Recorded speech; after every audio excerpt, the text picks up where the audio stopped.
Je vous ai déjà parlé de smartphone de gaming, je vous ai déjà parlé de Black Shark. Black Shark, c'est toujours dur à dire. Black Shark. Je vous ai déjà parlé de Black Shark et du Black Shark 2 lors de cette présentation à Paris il y a déjà quelques mois. Ça fait un moment que je vous en parlais, j'ai pas trop eu l'occasion et maintenant le jour est venu où on va parler du Black Shark 2 qui est super cool.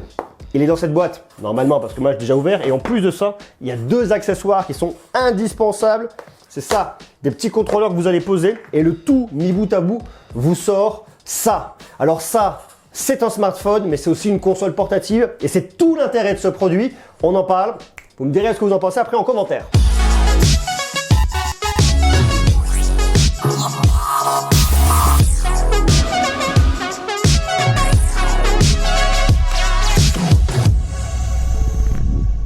Si vous êtes gamer, vous savez à quel point l'expérience d'avoir une manette ou un clavier, une souris, pourquoi pas, est hyper importante. Jouer sur un smartphone, c'est bien, mais c'est hyper limité et c'est hyper frustrant. Et c'est en ça que ce Black Shark 2, avec son accessoire, est vraiment tout simplement génial parce qu'il vous permet justement de profiter d'une vraie expérience et que je trouve vraiment hyper bien réussi pour le coup. Le Black Shark 2, c'est bien plus qu'un smartphone. Vous avez vos petits contrôleurs de jeu que vous venez enlever comme ça. Voilà, il se positionne comme ça. Alors à la base, vous avez un smartphone. J'ai posé une coque dessus, mais si je vous enlève tout, vous allez voir, vous avez au final un smartphone comme ça. Alors un smartphone qui est vachement connoté gaming, c'est normal, on est sur un smartphone de gaming. Le design est sympa, moi j'aime bien. Vous retrouvez votre petit S là qui va venir s'allumer lorsque vous allez l'utiliser. Vous voyez là, c'est très sympa.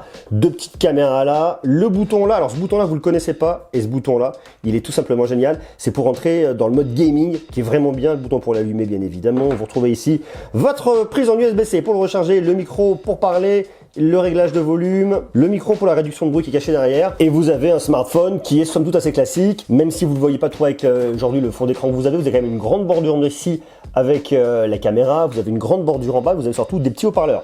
Haut-parleur qui est caché ici, là, et un autre haut-parleur qui est caché ici. Ce qui fait que lorsque vous le tenez comme ça et que vous l'avez en face de vous, eh bien vous avez du son stéréo en façade. Ça c'est cool. Mais pour pouvoir l'utiliser justement en termes de jeu, eh bien il faut prendre cette petite coque. Vous la prenez, vous la mettez, vous clipsez. Et surtout ce que ça vous permet, c'est de venir utiliser ces deux petits contrôleurs pour venir installer. En fait, ça va faire une vraie manette. Donc là, vous le prenez, vous l'installez. Vous venez glisser de ce côté-là, c'est vachement bien. Vous faites la même chose avec son petit frère de l'autre côté, vous prenez, vous glissez. Et là, vous avez votre smartphone, vos contrôleurs que vous venez allumer ici. Ce sont des contrôleurs que vous venez recharger indépendamment. Ils ont chacun leur petite prise pour le recharger ici. Vous en avez un là, vous en avez un là. Vous avez le bouton ici pour venir l'allumer. Et lorsqu'il est allumé, il est comme ça. Et c'est vachement sympa. Alors, vous avez plusieurs boutons. Vous avez deux boutons sur le dessus. Vous avez ici votre petit joystick. Vous voyez, ça reconnaît, ça vient déplacer directement, vous naviguez dans votre smartphone avec. Vos boutons aussi, ici vous pouvez venir paramétrer en fonction des jeux dans lesquels vous allez être. Vous avez vos petits boutons là, vous avez vos boutons Y, B, X, A ici, toute une zone pour venir déplacer la souris ou ce que vous voulez dans vos jeux. Vous regardez là, ça me déplace, moi mon petit pointeur, ça me fait une petite souris, donc ça c'est cool. Deux boutons également ici sur le dessus, et ça vous fait une vraie manette de jeu pour des parties de gaming de ouf. Et ça, c'est vraiment génial, mais ça serait rien si en fait, vous n'aviez pas ce petit mode là, ce petit bouton que vous venez pousser. Et ce petit bouton, c'est la touche Shark qui vous passe dans le mode gaming. Et ça, je trouve ça, regardez, paf, on arrive dans l'expérience, ça vibre, on sent qu'il y a de la performance, c'est bien. Alors moi, je teste en ce moment deux jeux, Asphalt 9 et bien évidemment PUBG, sur lequel je m'amuse, mon grand classique. Et je trouve ça vraiment génial. C'est vraiment génial parce que c'est 100% optimisé. Alors le design du smartphone n'est pas complètement fou quand on le regarde comme ça. On se dit il y a un grand écran mais j'ai quand même des bordures en haut, bordures en bas. C'est vrai, mais c'est pas hyper grave et ce qui est vraiment bien, ce qu'on va vraiment venir rechercher là-dedans, c'est l'expérience de gaming. Le fait d'avoir les deux haut-parleurs en façade, c'est bien parce que ça vous immerge davantage, il y a quand même du son. Alors il y a un côté un peu déséquilibré, il y en a un qui est peu plus puissant que l'autre, mais croyez-moi, lorsque vous jouez, c'est pas vraiment très grave. Pas de prise jack dessus parce que de toute façon, même en mode gaming comme ça, je ne vois pas comment vous allez pouvoir brancher une prise jack. Vous pouvez éventuellement le brancher en Bluetooth si vous le souhaitez, ça marchera. Je le trouve un petit peu lourd, il fait 205 grammes. Il dispose d'un écran AMOLED de 6,39 pouces, résolution 2340 par 1080 pixels à 403 pixels par pouce, ça fonctionne, ratio 19,5 neuvième. Vous avez plusieurs modes, cinéma, naturel, il y a une protection pour les yeux, enfin bref, je vous le passe, ça c'est vraiment bien, ça marche bien. Mais le truc qui est vraiment intéressant, c'est la partie gaming. Et ça, pour moi, c'est vraiment juste génial. Vous voyez, entre le côté, vous avez votre petite souris qui se déplace là. Vous voyez avec le petit pavé, le côté où vous venez naviguer comme ça, c'est vachement intuitif, c'est vraiment cool. En plus là-dessus, vous avez vraiment de la performance, vous avez un Snapdragon 855 qui est cadencé à 2,84 GHz. Au niveau graphique, c'est une Adreno 640. Vous avez soit 8, soit 12 Go de RAM LPDDR4X, soit 128 Go de stockage, soit 256 Go de stockage en UFS 2.1 non extensible. L'autonomie est aussi plutôt bonne avec une grosse batterie de 4000 mAh qui est compatible Quick Charge 4 de Qualcomm qui tiendra entre une journée et demie à 2 jours en fonction de vos usages. Si vous jouez énormément toute une journée, forcément vous allez arriver à une journée d'autonomie.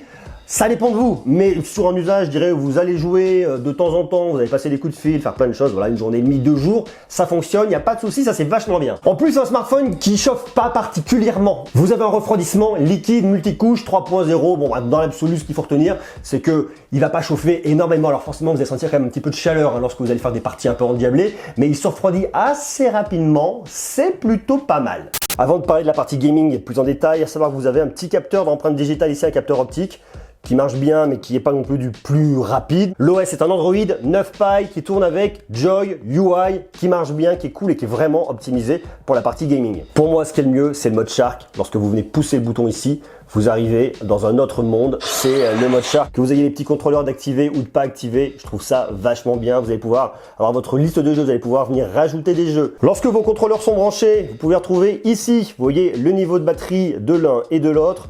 Vous pouvez étalonner la mallette, vous pouvez faire ce que vous voulez, enfin c'est assez pratique et c'est quand même plutôt pas mal. Mais surtout en termes de paramétrage de mallette, moi qui joue à PUBG, eh bien vous allez venir régler, paramétrer directement lorsque vous jouez. C'est-à-dire que lorsque vous arrivez dans votre jeu, eh bien en gros vous avez juste à avoir votre petit joystick qui marche pour venir déplacer votre bonhomme. Après tous les boutons, vous devez venir les assigner, dans PUBG en tout cas, à une zone de l'écran. C'est-à-dire, ben tiens, ce bouton-là va venir correspondre au moment où je saute, ce bouton-là au moment où je me couche, ce bouton-là où je tire, et vous le paramétrez réellement comme vous voulez. Le point positif, c'est qu'effectivement, votre manette, vous la personnalisez complètement et vous faites vraiment ce que vous voulez, en fonction de vos besoins et en fonction de vos habitudes de jeu. Donc ça, c'est vachement bien. Maintenant, le point un petit peu négatif, c'est que lorsque vous l'installez pour la première fois, eh bien, vous devez tout configurer. Et ça peut être rapidement rébarbatif. Dire, allez, voilà, je fais ça, je paramètre, je ci, je ça. Alors dites-vous bien que les premières parties, vous allez vous faire défoncer pendant que vous le paramétrez parce que vous mettre à l'abri, c'est souvent un petit peu compliqué. Mais bon, voilà, c'est un point un peu négatif. Mais en tout cas, ce qui est vraiment cool avec cette manette, c'est que vous êtes, une fois que vous l'avez bien prise en main, dans un monde complètement immersif lorsque vous jouez, c'est vachement bien, la qualité est là, l'écran est vraiment de bonne qualité, le fait d'avoir l'audio stéréo en pleine face, ça c'est cool, et d'avoir la manette, ce confort de jeu comme ça, pour moi c'est vraiment bien, et c'est ce qui fait tout l'ADN d'un smartphone de gaming. Je vous avais déjà présenté notamment le ROG Phone d'Asus il y a quelques mois avec la mallette complète et tous les accessoires que vous avez à l'intérieur, et pour moi on est dans cette idée-là, et c'est vraiment ça qui fait tout l'intérêt de ce smartphone de gaming, c'est cet accessoire-là qui va pousser beaucoup plus loin l'expérience et qui va faire que ce smartphone, bien qu'il ait de la performance, bien qu'il ait de la puissance, vous seriez vachement limité si vous n'aviez pas cette petite manette là, et c'est là où réellement réside tout l'intérêt de ce smartphone de gaming. Donc vous voyez l'expérience de jeu comme ça, c'est vachement agréable. Vous avez votre pad, hop, vous venez naviguer comme ça, hop. Moi j'ai paramétré le bouton pour shooter, pour sauter et à 4 pattes. Et comme ça, je peux vraiment aller où je veux, faire ce que je veux. Donc ça en termes d'expérience, d'utilisation, mais à part que je me fais buter, je trouve ça vraiment pratique. Donc là tout de suite, je suis pas hyper balèze, j'ai rien, j'ai aucune arme, je suis tout nu dans la nature. Et donc vous voyez là c'est pareil sur Asphalt 9, je dérape, je lance le turbo, je fais les deux en même temps et je peux tout gérer directement ici avec mon pad. Et ça c'est vachement cool, je peux changer aussi ma direction en même temps. Et là c'est qu'un petit exemple, mais c'est vrai que c'est vraiment top. Et que vous soyez sur Asphalt, hop là je vais de l'autre côté sur la boucle, que vous soyez sur Asphalt, sur n'importe quel autre jeu, je trouve ça vraiment juste topissime. Donc vous voyez, l'expérience est vraiment géniale et moi c'est ce que j'adore, je trouve ça vraiment cool. Lorsque vous voulez vous divertir, que vous voulez profiter de jeu, que vous voulez avoir un côté immersif, vous prenez, vous pluguez, vous posez, vous partez, vous jouez, c'est plein de verbes du premier groupe, mais c'est vrai que c'est vachement bien et je trouve ça cool. Alors à côté de ça, vous avez aussi des caméras et c'est un smartphone qui fait aussi des photos. Et ce Black Shark 2, il a aussi, j'ai vraiment du mal à le dire, il a vraiment un double module photo à l'arrière, 48 mégapixels qui ouvre à f1.75 et une 13 mégapixels qui ouvre à f2.2. Et à l'avant, vous avez aussi une toute petite caméra de selfie qui fera le job pour quelques petits souvenirs. Et croyez-le ou non, je trouve que dans l'absolu, le rendu est plutôt bien. Des photos qui sont pas trop mal colorisées, assez précises, facile pour prendre vos clichés. Je trouve qu'il y a un très beau rendu. C'est assez net, c'est assez quali et je trouve ça assez bien. Pour voir qu'on est sur un smartphone de gaming, l'expérience est cool. Et ça, je trouve ça vraiment bien. Regardez là, par exemple, le rendu, le détail sur ma jolie petite fleur. Ça vous fait un flou derrière. Le focus se fait très rapidement. Et donc, je trouve qu'il y a un vrai beau boulot qui est fait. En tout cas, un traitement logiciel là-dessus sur ce Black Shark 2. Et même sur la caméra de selfie, le rendu est pas trop mal. Alors, ça lisse légèrement, mais ça va, c'est pas trop exagéré. En plus de ça, on est sur un smartphone qui a du Bluetooth 5.0, qui est compatible aptX et aptX HD et qui est vachement bien. Alors maintenant, qu'en est-il de la douloureuse? C'est ce qu'on appelle la douloureuse chez moi. C'est l'addition, c'est ce que vous allez payer, la Cuenta, si vous êtes espagnol. Alors, c'est un smartphone qui est proposé en deux configs. 8 Go de RAM, 128 Go de stockage, 12 Go de RAM, 256 Go de stockage. 8 Go de RAM, 128 Go de stockage, 549 €. C'est franchement hyper bien positionné en tarif et 12 Go de RAM, 256 Go de stockage à 649 €. Alors le smartphone et la coque.